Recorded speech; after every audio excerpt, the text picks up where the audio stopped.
Yay. Hi, everyone, and welcome to Speaking from the Center. I am Tim, and Hi, I'm Nolan. that's Nolan. I got it right this time. Exactly. And if you're wondering why I'm all jazzed up, I'm wearing a nice shirt and all that stuff. I was at a town meeting today, and I had to dress up nice for it. Why were you at a town meeting? I thought you were done with local politics. Well, sometimes in business you have to interact with political people, That's a and shame. I had to go to my town's Waterfront Harbor Management Commission to beg them permission so that I can have my food truck at one of their beaches. Hmm. Um, And how did that go? they said that they'd vote on it, but they told me to leave because the meeting was going to last far too long. Huh. So I don't have uh, I don't have a answer on that yet, but it looks positive because the mayor told me that it'll probably happen. So Well then, yeah, what could go wrong? a bunch of old white men say no. That's what I think. Um, but yeah, that's I didn't have time to change, so I'm wearing a nice shirt today. I came from the gym. I mean, that's how I usually look. Like I came from like Yeah. doing nothing, but No, I did stuff. I was at the gym for an hour.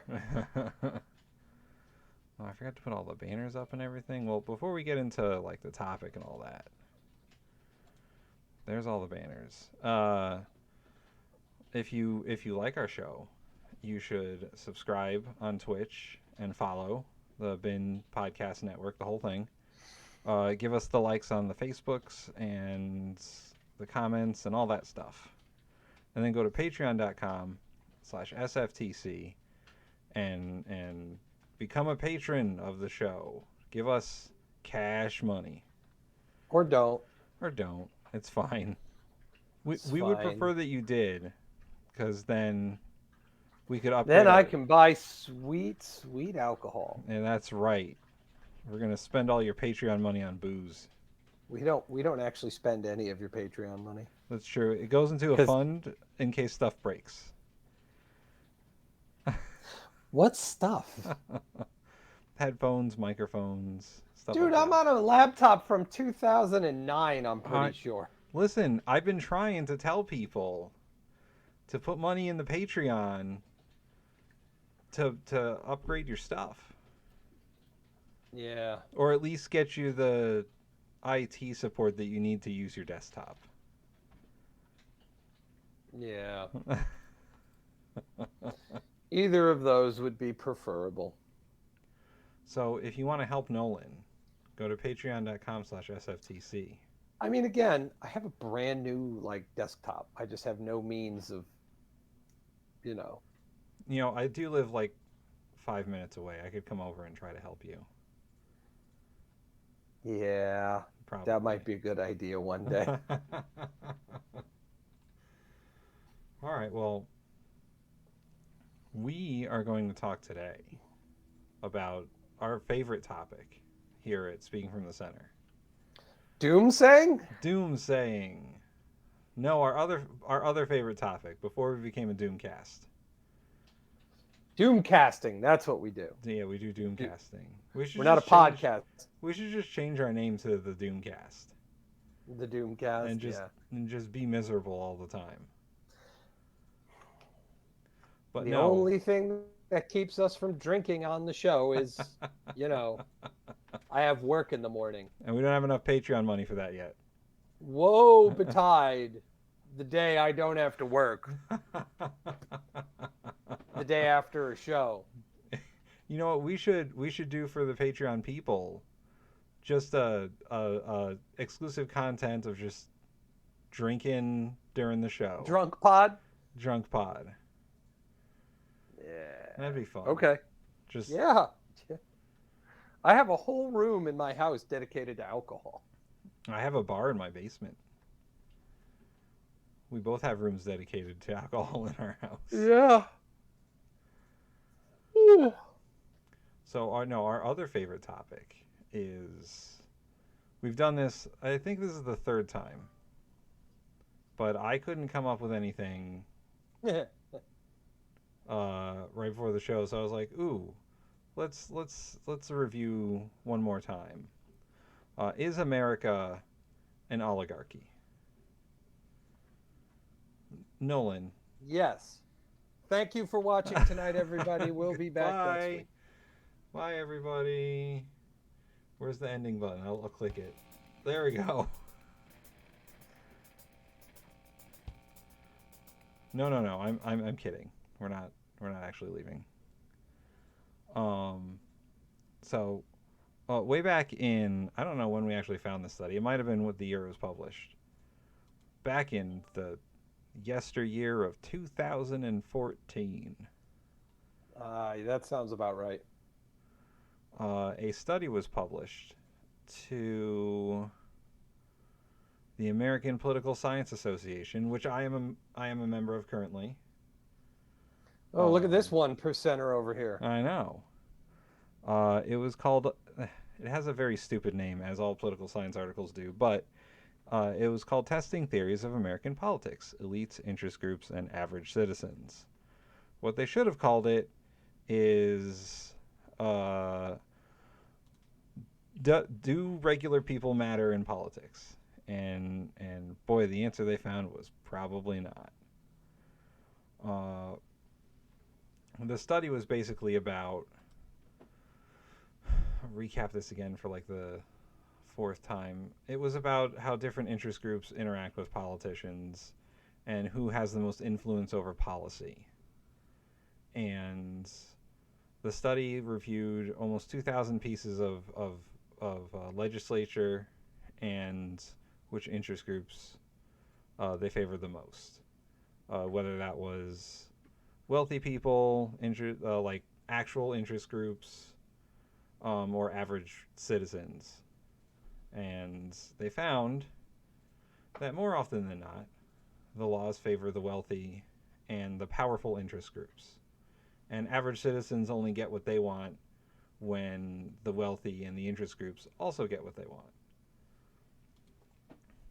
And boy, how I found this article way back in the day was there was a news article published by the BBC, and they were like, "Is America an oligarchy?" And they posted this political science research article, and I was like, "Oh boy, I got to read this."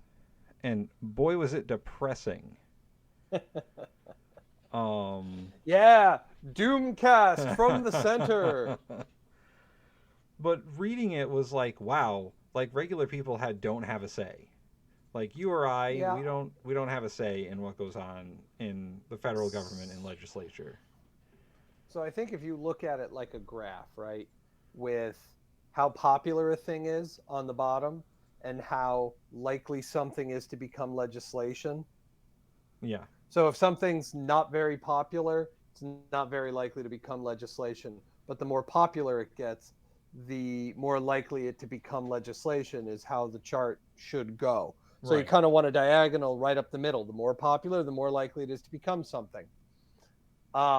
And when you look at it, the average what benefits and what is popular and what the average American wants in majority has about, regardless of how popular it is among the electorate, it only has about a 25 to 30% chance of actually becoming law. It Mm-hmm. is a stagnant line flat across at about going up and down by a couple percentage points between 25 and 30. Yeah, yeah, However, for wealthy elites and powerful interest groups, theirs isn't quite that diagonal, but it's pretty damn close. Where the more popular something is among the 1% and the powerful interest groups, the more likely it is to become a law. It's not a perfect one to one, because if it's one thing the American government does better than anything else, is absolutely fucking nothing. yeah.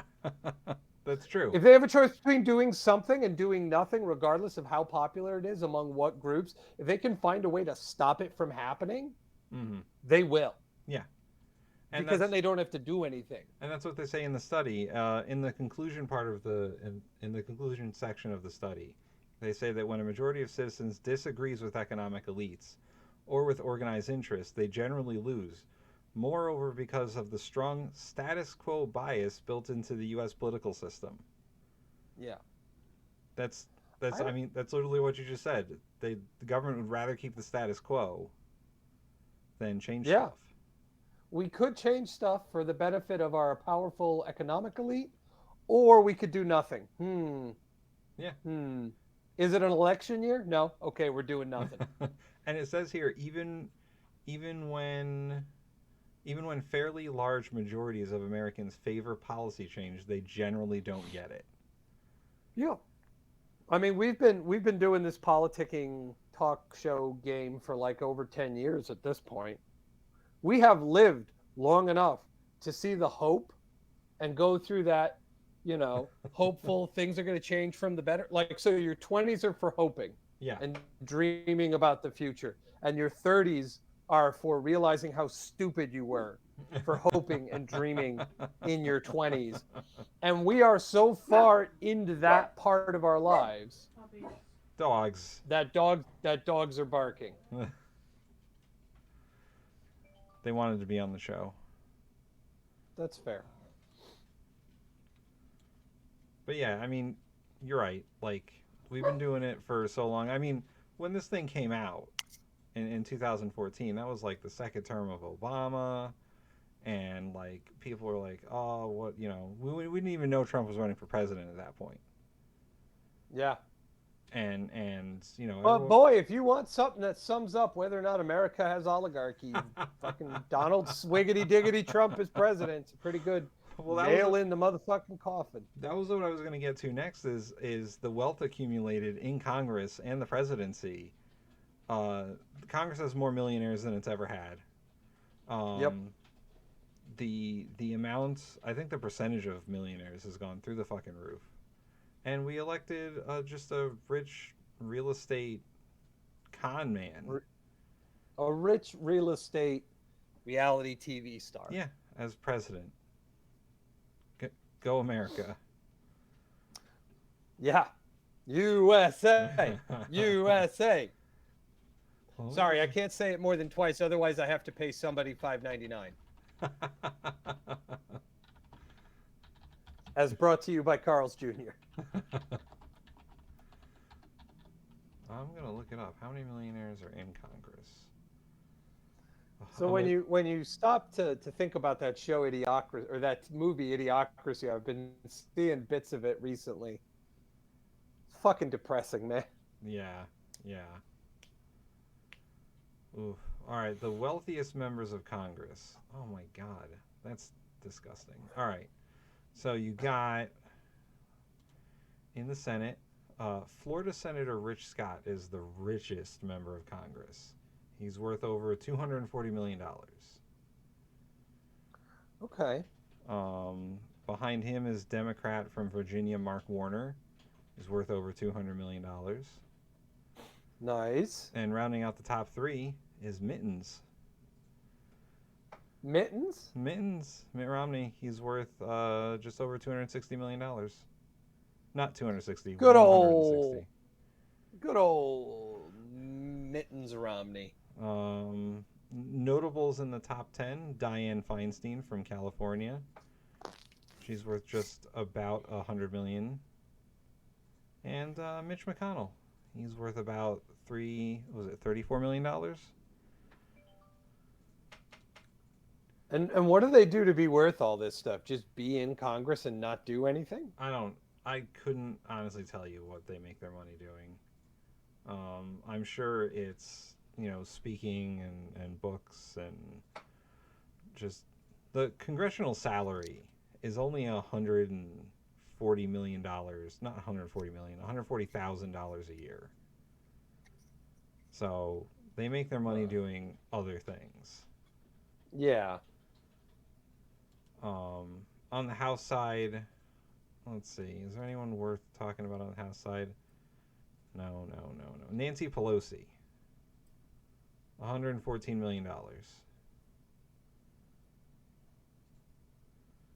Good old Pelosi, Speaker of the House. But that's Congress. I mean, God only knows how much Trump was actually worth when he became president. He inflated Yeah. and deflated his assets so much that no one will ever know. No. Yeah, no. I think so. There's another word for what we're talking about, and it's plutocracy. Yes. And a plutocracy is a government by the wealthy. All right, so let's explain the difference, I guess, then of plutocracy and an oligarchy. Yeah, well, because I would argue that America isn't or rather, America has oligarchs, but it's not an oligarchy; it's a plutocracy. Okay. Um, I suppose we should have defined what an oligarchy is. Yeah, I do that because I got plutocracy covered. Okay. I used to know it by heart, but it's been a while. An oligarchy is a small group of people having control of a country, organization, or institution. An oligarchy is government run by elites, not necessarily wealthy, but it's a form of power structure where a small number of people rule a government. These people may or may not be distinguished by one or several characteristics such as nobility, fame, wealth, education, corporations, political or military control. So an oligarchy is just a government run by a small group of powerful people. Okay, I mean that still kind of sounds like there's clearly a lot of crossover between oligarchy and plutocracy. Yeah. Because to me, you're going through the list of people in Congress and how many of them are worth millions of dollars. When you think about the high paywall it takes to get into government on that level, Mm-hmm. um, you can't be a poor or middle class person and make it to government on the national level. Yeah. That's not grassroots movements and local votes and all that stuff's great, but that's only going to get you to maybe the mayor's office. Yeah. I mean, even running for statewide office requires a good chunk of change. Tens of thousands of dollars. yeah, like $50,000, we'll say on average in Connecticut. That's what it costs. Yeah, it's probably more, but yeah, so I would argue that that's more like you need to have money. You Mm, need to come from a wealth, at least upper middle class, if you want to hope to get into politics. right. Anything beyond the local level. I mean, even you ran for local office in Stratford, and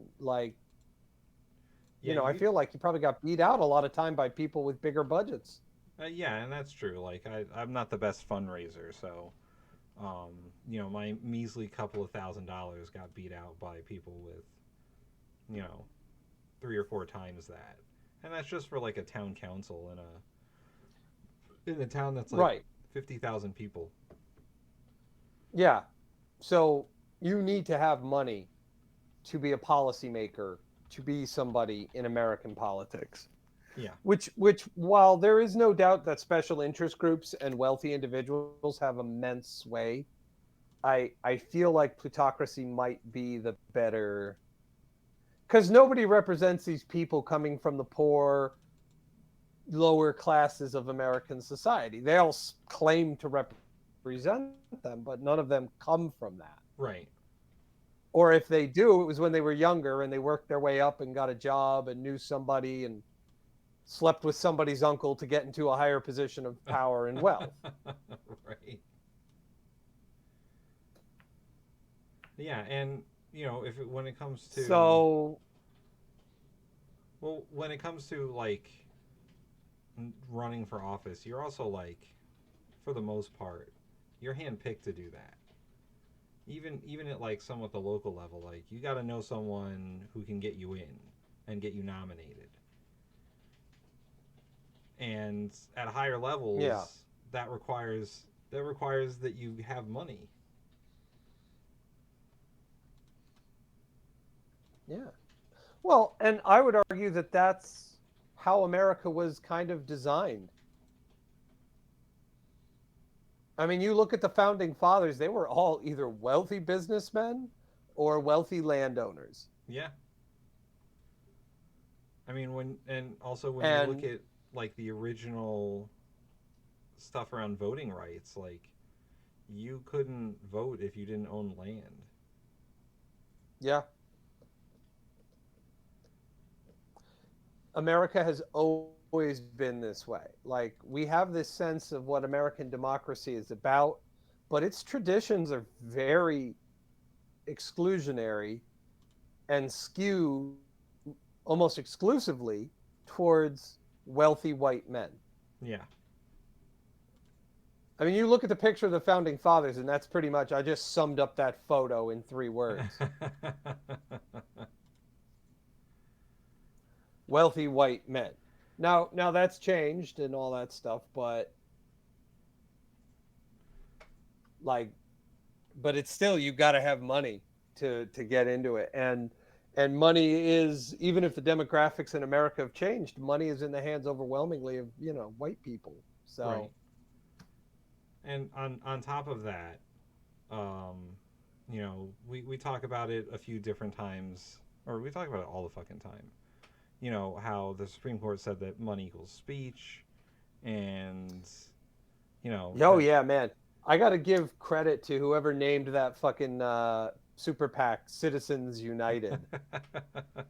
Right? That sounds like a real big push for, we're Citizens United. We're a grassroots effort working to bring real democracy to America. No, no, you fucking weren't. You were a bunch of corporate interest groups that pooled their money together to convince the Supreme Court that you should be able to fund whoever you want with as much as you want.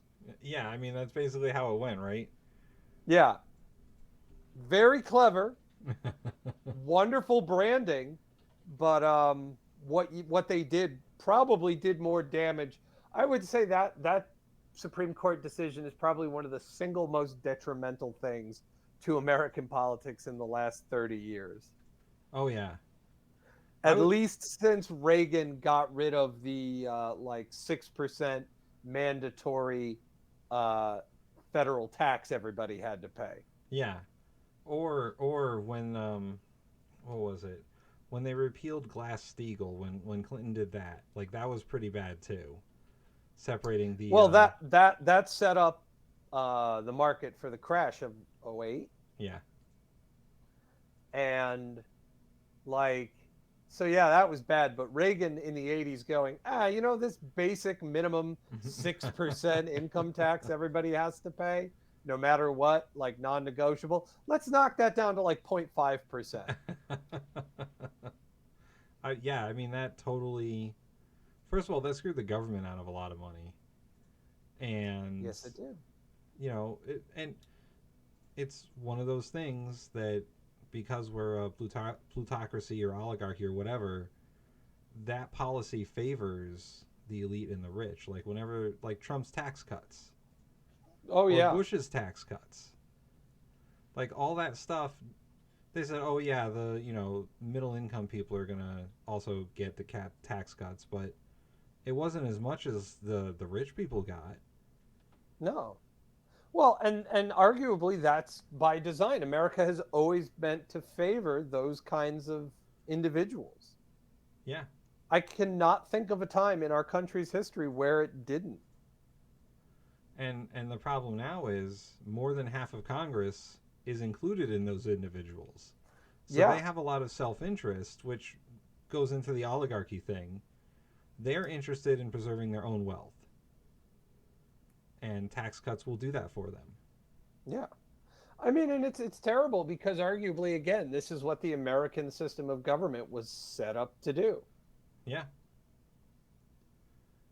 yeah, that's and I mean, if you go all the way back to like the Articles of Confederation and how that government was going to raise money, they almost couldn't because the legislature in that government wasn't allowed to raise taxes. Only states were.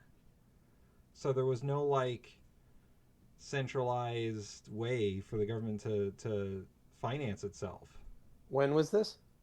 The Articles of Confederation, the first Oh draft of yeah, America, but there was yeah. no. The central government was very weak in the Articles of Confederation because states were afraid of federal control. Yeah. And So that the, ultimately would come to a head during the American Civil War. yeah, and the problem with the Articles of Confederation is that states were given a lot of power, and the federal government was given almost none. They weren't allowed to levy tax on all Yeah. states unless they all agreed to it, which they didn't. They never did. And at that Right. point, the American government was already bankrupt from the Revolution. Yeah. So they were bankrupt and they had no way to raise any money, so they continued to be bankrupt until that Hamilton musical came along. Yeah.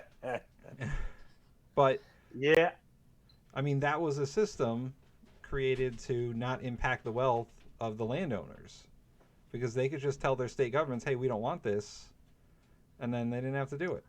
Well, right, because back then, land you had to be a landowner, you had to own land or have a certain amount of money to be able to vote. Yeah. I don't think we got universal male suffrage in this country until the 19th century. Yeah. Actually, that's interesting. I'm going to look that up. When did we get universal male suffrage? I think it was probably like, I want to say it was like 1840s maybe. Before the Civil War. But not super before because like in the early 19th century that still wasn't a thing. So what I mean, we got a lot of millionaires and billionaires around here trying to influence policy all the time. You got your Elon Musks and your Jeff Bezoses and who else? The Richard Branson. Bronson? He's Branson. British, though. Yeah, he is British. But you got your millionaires and billionaires. Fucking Elon Musk. Wow. It's bad, isn't It's not good. it? When did all men get the right to vote in America? Universal male suffrage? If I'm reading this correctly. No It's not good, huh? PQR. No. 1856. Ooh, god damn. 10 years before the Civil War? Less than that. Oh yeah, 5 years 5 years before the before the Civil Civil War. War. God. Wow. So you're telling me that for basically 60 years only landowning white men could vote in America. Yeah. Oof. That's a big old oof right there. Yeah. Yeah. But We goofed. but part of that and there's a whole bunch of systems behind this. Part of that is that the people who were in charge didn't trust regular people to make the right decisions. That's I why mean, look, all you need to do is think about how the fucking Bodie McBoatface came along. And you know average people aren't capable of making good decisions. But you have to deal with those. So look, if you want people to be able to be smart and make the right decisions, you know what you need to do? what? Fund their education. No, they're not going to do that. No, why do that when you can just limit? Because right now, that's how we got Trump. Everybody can vote, even the stupid ones. Yeah. Yeah. And I mean, that's how we got a bunch of presidents that nobody liked. Yeah. Everyone can vote. Even that's how we got Bush Jr. Yeah. I mean, he was going up against, at least the first time, he was going up against Al Gore, Mr. Climate Change and all that. The inconvenient truth guy, vice president. Yeah. And, it came down to a bunch of people in Florida. America's Wang. But if you think about like how the American political system was created and how it got put together, the only person in the federal government, the only people in the federal government who could be directly elected were the House of Representatives members. You couldn't directly elect the senators; they were chosen by the state governments, and you still can't directly elect the president. He's chosen by the whatchamacallit, the college. Yeah, the Electoral College. Yeah, that place. And So, they changed. There was an amendment to change how senators were elected, but before that, it was all state political leaders giving Senate jobs to their friends. yeah. So And believe it or not, some American states even had restrictions on voting until the 20th century. dear God, 1856 is when it was broadly accepted, but until the beginning of the 20th century, there were still 5 American states that either had a tax or property requirement for you to ooh, vote. can I try and guess which ones? Do you know which ones they are? I don't know which ones they were. Oh, It doesn't say in the thing I was oh, reading. they don't want to say because they're southern states. That's why. Of course, they're southern states. I generally and genuinely do not care for the South. So, all right, how hard would it be for Elon Musk to get elected president? Oh, not hard at all. He's got more than. Here's the problem. Why would he want to be? He'd lose money on that. I mean, that's true, but he seems to have a lot of opinions, like political opinions, that he probably wants someone to take care of. Yeah, but if you're smart about it, you don't. If you're smart about it, you pay the people you need to try and get those decisions made for you. He's got that kind of money. Yeah, I mean, Also, he wasn't born in America. he wasn't born in America, I don't think so. so he could still be a congressman, I suppose. Yeah, again, I don't think there's enough for him to do. Yeah, no, that's what I thought. Elon Musk was born in South Africa. Oh, Ooh, or rather in apartheid South Africa. oh, Yeah, jeez. yeah. What about Bezos? Is he a naturalized citizen? Is Well, he no, to be president, you have to have been born in the right? United You're States. right. Is Bezos Oh a yeah, no, Albuquerque. He's from Albuquerque. he's from He's good. Albuquerque? Albuquerque, New Mexico is where he That's was born. that's not a real place. That's in cartoons. No, it's real. It's real. It was in Breaking Bad. Nah. And he was born there in the 60s before it was a meth town. So, Yeah, I don't think the '60s was much better. yeah, I think weed and LSD is a sight bit better than meth. All right, so Nobody, there was never an ad campaign that said marijuana, not even once. People were like, marijuana, it's harmless. marijuana. What are you gonna do? It's fine. LSD, at least once. LSD. Meth, not even. LSD. You don't even know you're taking it, but you Yeah. are. Hope you packed your bags because you're going on a trip. No, you have been dosed by the U.S. government. Enjoy. Yeah, they dosed white people with LSD and they gave black people syphilis. That tells you just about everything you need to know about American history. Yeah, we're fucking crazy, aren't we? Oh yeah, yeah. And Think like, about it. and Think like, about it. In the Afghan war, planes would fly over Afghan villages. Some would drop bombs. Some would drop care packages and food and supplies for Afghans to win the hearts and minds. what did they actually have in them? Like food, rice, wheat, and water.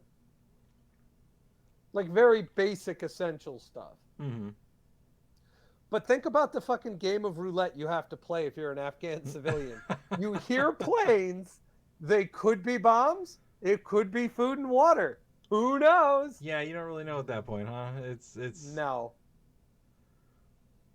you're really taking your life into your own hands when you're like, oh, what's that?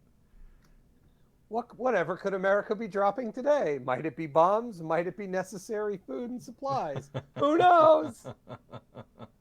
You just send one of your least favorite villagers out to go find out. We send Ahmed. If he makes it back, we know it's food and water. If he doesn't, well, nobody will miss him. At some point, you got to draw straws, though. Just saying. Yeah. So, Oh. I'll take us back to the oligarchy thing. Yeah, boy, we got way off topic. Way off track. Well, not really, but So I'll read our favorite paragraph from the study, the very last paragraph, where it says, despite the seemingly strong empirical support in previous studies for theories of majoritarian democracy, our analysis suggests that majorities of American public actually have little influence over policies our government adapts. Americans do enjoy many features of democratic governance, such as regular elections, freedom of speech and association, and a widespread, if still contested, franchise. But we believe that if policymaking is dominated by powerful business organizations and a small number of affluent Americans, then America's claim as being a democratic society are seriously threatened. yeah. As true today as it was when it was written. Yeah, it might even be fucking truer. Because the whole part about, let's see, well, we enjoy many features essential to democratic governance, such as regular elections. Yeah, we still have regular elections, but are they even real? Um, freedom of Hmm. speech and association, and a Yeah. widespread, if still contested, franchise. Franchise meaning your ability to vote. Yeah. And boy, that Trump guy really tried to fuck over the whole elections and having, franchise of the vote. Oh yeah. Like Yeah, no, he doesn't like. he tried a coup. He tried to do a coup. Yeah, he tried. Didn't work, but he tried. But yeah, that's gotten a bit worse, huh? he, I mean, it didn't work. I mean, it was never going to work, but No, I mean like, things have escalated since this was written. oh yeah. Yeah. I mean, a little bit, right? Even if he like, yeah, he tried a coup and it didn't work. But the fact that he tried it, like, that's it's not good. No. And I mean, can America how much democracy can America claim to have at this point? I mean, I mean, I'm all for saying that America is still a democratic country, but we are. It's just so look, if your choices are you have two choices or you have one choice, right? yeah, The society with two choices is still more democratic and free than the society that only allows for one. But can't we have three choices? No, you cannot. That doesn't work. What if the choices are basically the same? Are they too different though? I yes, they're labeled two different things. Then yeah. Like one of them chose a donkey as their representative, and the other one chose an elephant.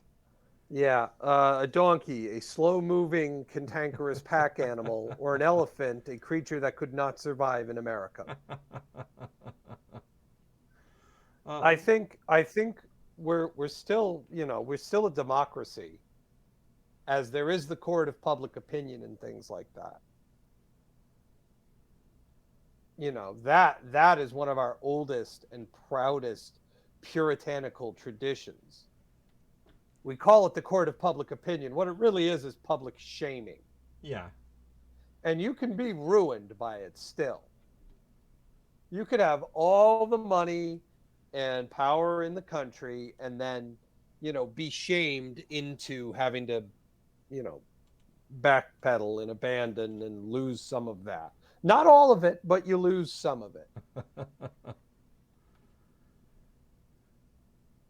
yeah, but I mean, how far does that get us nowadays? Like Doesn't get us that far at all. Post Trump, I mean, he couldn't be shamed. He does not have that emotion. He doesn't feel that. correct. No. It's court of public opinion. He could not be shamed. But it's only when you get to that level that it starts to become more of a, well, I just don't like the other guys, so Yeah, that's the blowback. That's the blowback effect, you know. yeah, Um, as opposed to um, I don't know. I can't think of any good examples. Like I guess if Trump really got caught out saying something like extremely, like, blatantly racist, or some major American CEO got caught, like the guy from Disney. but Trump did say things that were extremely blatantly racist. Did he? Yeah, when his Did he? yeah his Did he? first Did he? Wait, no. Did he really? Or was this just the media going, "Oh my God, Trump said the most racist thing ever," no but it was really in like in he his said, announcement for running for president, he said that all Mexicans were drug dealers, and he said that Mexico was sending its worst. Like, yeah, he said they're not sending their, yeah, no, I remember that. I remember that. That's bad. That's bad. That's not the worst thing he could have said.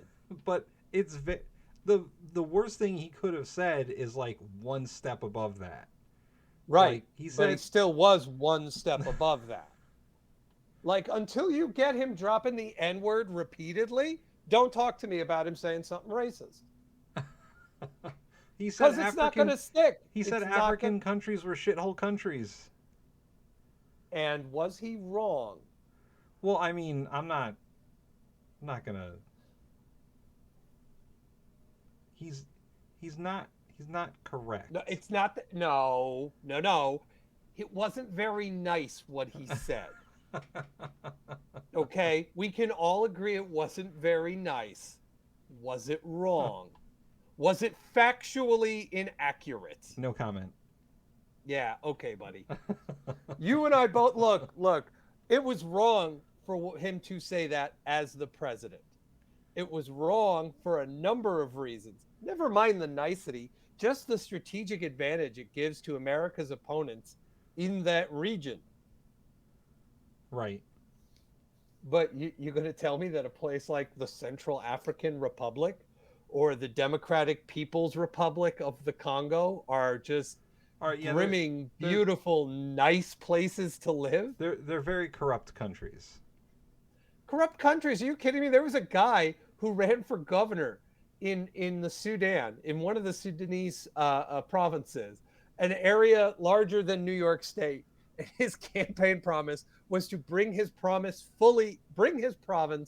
fully in to the 20th century. Oh God. This was 10 years ago. Oh my God. These are not well developed, nice places to live. You do not want to live in a country where you have to look out for yellow fever season. Oh. All right. I got one more for you, and this is definitely racist. When he called COVID the China virus, That's not racist. but it is What? Well, okay, all right, real quick. Where did COVID start? in China. What's what's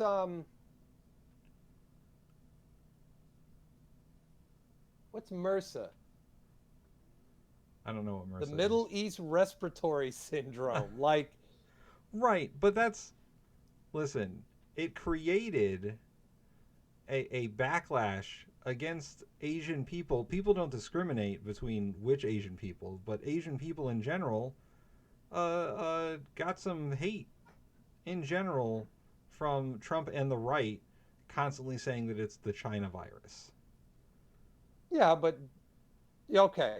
I'm not going to say that that was good. All I'm saying is it was definitely a misstep. Again, another blunder like calling those African countries shitholes. They are. I I They're not good. realize I realize the way Trump thinks is very simplistic and very like He in certain thinks like terms. the everyday average American. Like if he were anybody else but the president and he said that, nobody would have given a shit. Right. His things are not in and of themselves harmful or racist. It's just bad when the president of the United States says those things. They are not good things. He is not a good person. I am not his fan. I am not his supporter. But in the early stages of the COVID pandemic, it is not uncommon for diseases to be named after the places they start. And COVID started in China. So, and he didn't do it the whole time. I can't believe I'm defending this asshole. But like at the start, calling it the China virus was like, well, yeah, that's where it started. Like, you know, there are other viruses out there that are named out of places in the world. All right, I'm gonna stop making you defend Trump. Yes, please, because I don't want to. I'm not saying it wasn't wrong for him to do these things. They were. But again, the if you want to get the level of racism he needs to display blatantly in order to be executed by the court of public opinion and driven out of office, he has not reached. He has I come close. I honestly don't think that he could ever reach that. I mean, again, if you get him dropping the N word I don't even or think saying that. something blatantly, no, I mean, like, I think even then, I mean, maybe, or if he but said something blatantly anti-Semitic, ooh, I mean, I'm not gonna say what I heard because I don't know if it's for true or not. But I think I do remember him saying like he only likes Jewish accountants or something like that. I mean, that's not that bad. I know, Like, but like he's like, because I don't know the whole quote. I don't know it verbatim, but yeah, but he said something about that he doesn't like black people touching his money. He only likes Jewish accountants. Something to that effect. It's not a direct God, quote. oh God. I mean, here's the problem though. Trump has always politically been in and financially always been in very good standing with the Jewish community. Yeah, Like, so he can kind of get away with that. You know what I mean? yeah. Like, he's always stood with Israel. He's always been very supportive of Jewish groups in New York City. Like, he can't get him on that one. Yeah. Unless he like comes out and says something really like F Israel and these Right, effing right, right. J word, Yeah, H yeah. word, you know, then maybe you could get him on it. But like he's dumb as shit. He is dumb as shit, but he is very good at making it so that things don't stick. You know what I mean? Yeah. All right. Well, let's talk for a few more minutes about the oligarchy thing. Oh, actually, I wanted to bring this up real quick. You remember last week when we talked about the January 6th commission, and you said that they would never actually convict Trump? Yes. Well, I'm pretty sure they said that this week. That they're never going to be able to convict Trump. Yeah. Yeah.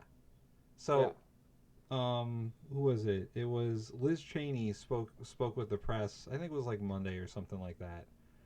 And she said that we have enough evidence to uh what was the term? To tell the Justice Department that they should pursue criminal charges against Donald Trump. But Hmm. they're not sure if they should actually do that. Yeah. They have enough for a referral for criminal charges, but they're not sure if they're going to actually do it for political reasons. Yeah. They don't want to have Democrats in that fight in the midterms. Yeah. So doing the right thing takes a back seat to elections. Yeah. And Anyway, if you need any more evidence that America's an oligarchy, well, I was going to turn that into like how much does that influence things like that? Like, you know, when your president when you have a president who is rich and powerful and can get all and even after he's president can get whatever attorneys to Trump is a famous litigation guy. He loves to sue people. He loves to be sued because nobody can touch him. And what happens when you have a president or even a congressman like that who is rich and powerful in the circles? Like, he's very protected by the party, even though some of the party doesn't like him. Most of the party does. That he's like their god or something. And are you what happens when people like that get in trouble and then don't get prosecuted? um, are you familiar with the former governor and senator from Louisiana, Huey Long? I have heard his name. Yeah, yeah. He was governor of Louisiana and senator at the same time. Ooh, that sounds corrupt. Oh, corrupt as hell. There was a famous book written about him called All the King's Men. He was very much a right winger. Every man a king, but no man wears a crown. That was his campaign slogan. All right. You know, he was very corrupt, very bombastic, very anti-communist, but was willing to adopt certain left-leaning programs. Okay. So he was sort of doing his own thing. And they kept trying to say, like, hey, you can't be a senator and a governor. And he says, why not? Well, you can't. Well, who says? Right. Well, you got to give one of them up. No. Well, there wasn't any like law in Louisiana that said you can't hold a I executive mean, office and a legislative in office the at the same in the time. in the 1930s, maybe. Oh, I mean, probably not. You know what? You know what happens, and this happens a lot in law and American politics. They don't usually fix something until it fucking happens to them. Yeah. Like no one Well, thought of it. nobody really could touch Huey Long. He had his absolute power base in Louisiana as governor, and he was getting a national platform because he was also a senator. Right. Do you know what happened to Huey Long? No. He got assassinated. Oh, jeez. Not saying violence is the answer, but what are we going to do about this Huey Long guy? He's pushing this weird social program. He's kind of out on the right. He won't give up the governorship or his senator. What are we ever going to do? And then somebody just showed up and put six shots in him. Yeah. Well, I mean, not to bring it directly back to Trump, but there were people who were saying that Trump was not going to leave even if he lost. He almost didn't. Yeah. I mean, and that's when you're that kind of powerful, you can lead a group of people to try and attack the Capitol building and say How that I had nothing to do with that. how fucked up is that? Yeah. Right? How fucked up is that you have a clear and present case of we have enough to file criminal charges. But for political considerations, we're not gonna. I mean, it was kind of the same with the Robert Mueller report too. He was like, Trump did do bad things, but we can't prove whether he was too dumb to know they were bad things. Trump had plausible deniability Yeah, throughout the whole thing. And you know what? Like, that's how you should run. I mean, you shouldn't be doing those things in the first place. yeah. But if you're going to do that, that's how you do it. Okay, and that's Trump's simple mind going, "All right, I don't really understand it. You guys go do that. Just leave me out of it." Yeah. And then other people around him would go do it, and he could go, "Yeah, I don't know what any of that is," and he probably didn't. Oh man. And I mean, there's all sorts of stuff that's corruptible oligarch stuff that goes on in every state. Connecticut, we had a fucking what was his name? Governor. Malloy, no, No. Roland, Roland. Governor Roland. He went to prison for basically having kickbacks. yep kickbacks from Enron. I don't know if you remember the whole Enron scandal. I remember Enron, the first tech bubble that popped. Yeah, Yeah, the state of Connecticut was out $200 million all through because Jody Rell and Daniel Malloy's governorship. yeah, uh, other things too. Like he had contractors putting additions on his house as sort of like a quid pro quo for stuff. Yeah, you want to know what though? As bad as that is, at least after he got out of office and went to jail, I think he's out now. I think he is out now. Yeah, we haven't reelected him as governor, which puts us ahead as a whole above the city of Bridgeport, which had a mayor who was massively corrupt, kickbacks, the whole nine, Oh yeah, and they reelected him. yeah. Mayor Joe Ganim of Bridgeport. Uh, he got convicted of 17 counts of election fraud And and corruption. and corruption. He went to jail, got out of jail, and then ran for mayor of Bridgeport and won. There's the American system at work. And then he tried to run for governor, and he almost got the Democratic nomination for. He's a Democrat. He almost got the Democratic nomination for governor. If and in Connecticut politics, rich people are the ones that run for governor. Ned Lamont is personally wealthy, and so is Bob Stefanowski. Like they're not taking I'm the. I'm looking I'm looking forward to having Ned Lamont around for a while.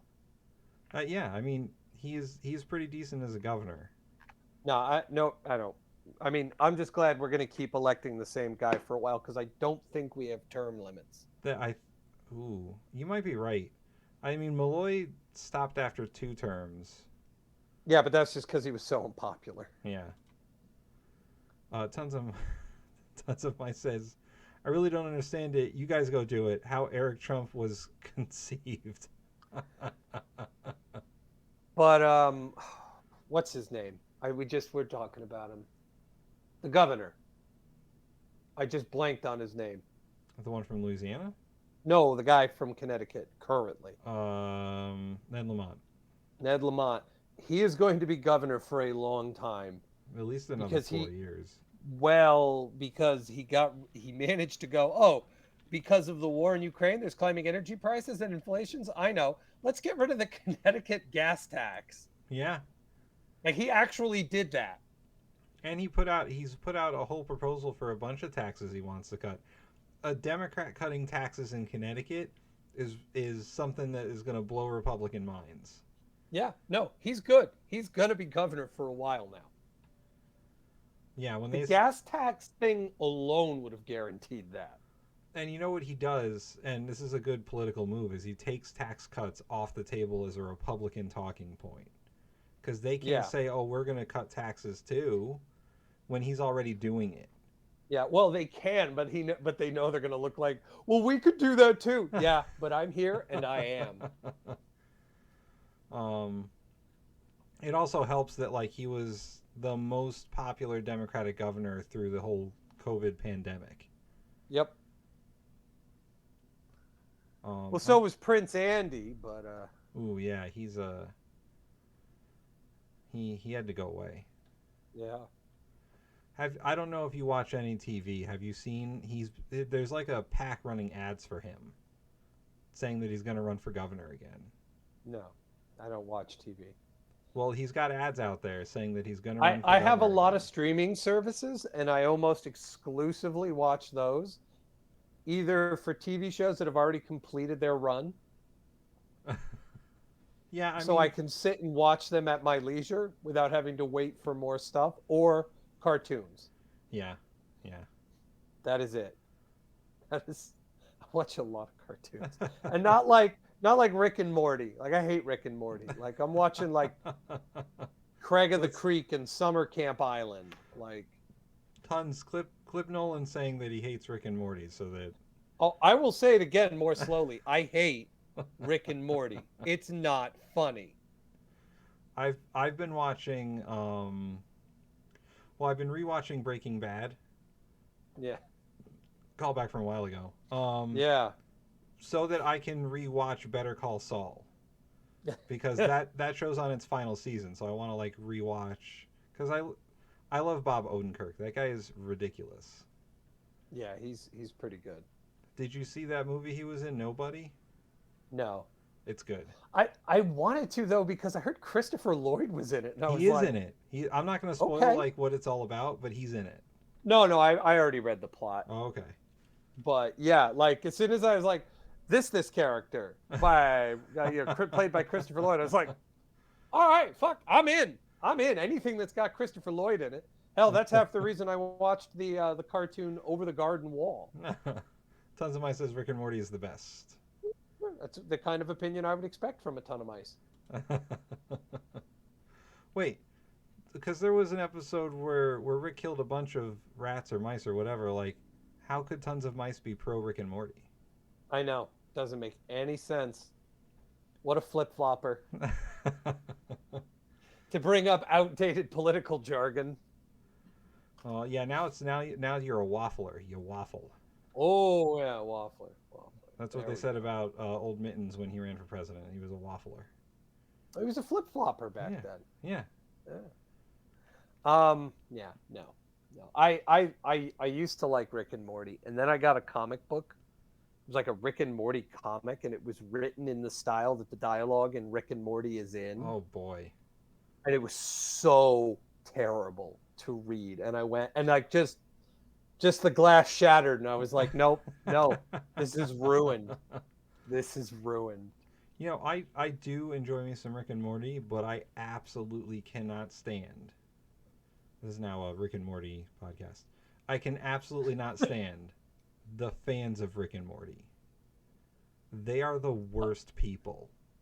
Fans of anything are generally the worst, and not like individual fans, but the Yeah, fandom the itself. collective.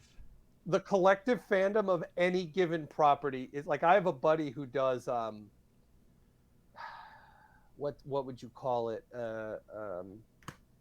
Cosplay. He's not. Yeah, he does Star Wars cosplay. He's in a Saber Guild, which is for the Jedi and Sith guys who go Yeah, to yeah, yeah. cons. They do stuff along the 501st. He Hmm. was like, Star Wars fans, the Star Wars fandom is the absolute worst. Yeah. He's like, I love Star Wars. I love everything about it. I've spent hundreds of dollars on this getup and lightsaber and all this stuff. And I hate Star Wars fans when we go to conventions and shit. Tons of my says reading always ruins the cartoon. Yeah. I mean, especially one that has such atrocious dialogue. Yeah, I mean, especially Morty with all of his stuttering. Like, that must be impossible to read. Oh yeah, because Morty's the problem. Not, hey, we gotta go and go like. And never mind the fact that Rick is one of the most despicable, unlikable, reprehensible characters ever put in a cartoon show. Yeah, but I mean, that's on purpose. He's I know, purposefully. but I know. He's still awful though. He is. Like, even if it's on purpose and all, like, oh man, aren't I like, No, like he's just bad. His dialogue is badly written. Morty's dialogue is badly written. Tons of Mine says that I cosplay Nolan at BinCon. Good luck with that.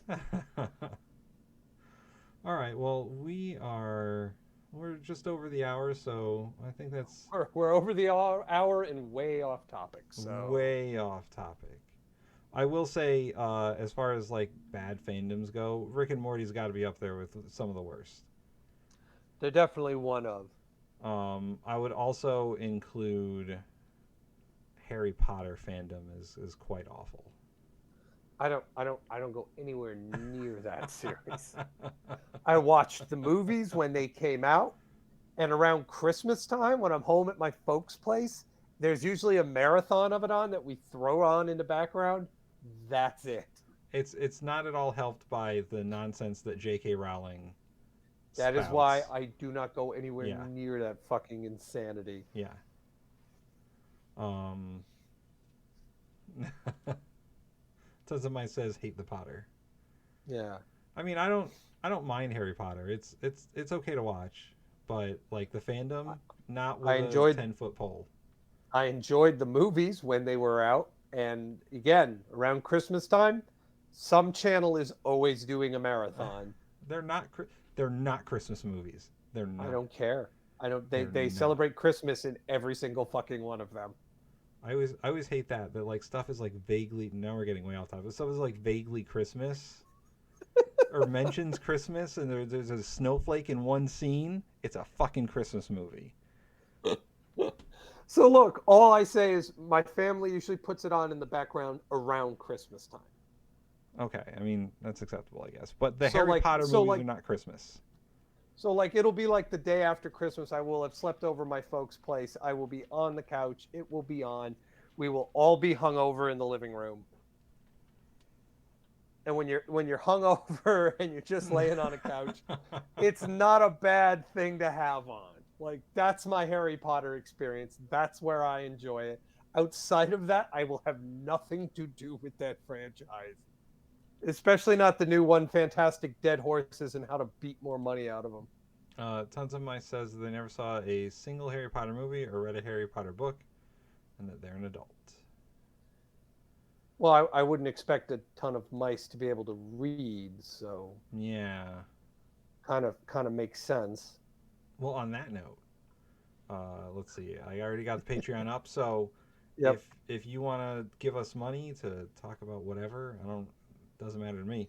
Patreon.com/SFTC, and we will turn Speaking from the Center into a pop culture podcast if you want. Damn it. We'll In a talk in a heartbeat. in a heartbeat.